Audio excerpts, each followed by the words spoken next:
कई लोग ये मानते हैं कि स्पेस में कोई आवाज़ नहीं होती, तो ऐसा बिल्कुल भी नहीं ही दोस्तों। स्पेस में साउंड इलेक्ट्रोमैग्नेटिक वेव्स के फॉर्म में होती है और इन्हें रेडियो वेव के जरिए सुना जा सकता है।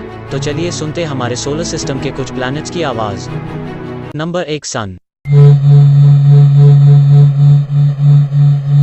Number 2 Mercury.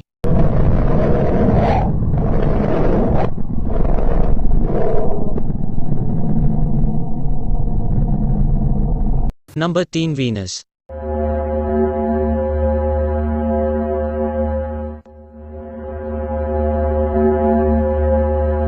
Number 4 Mars.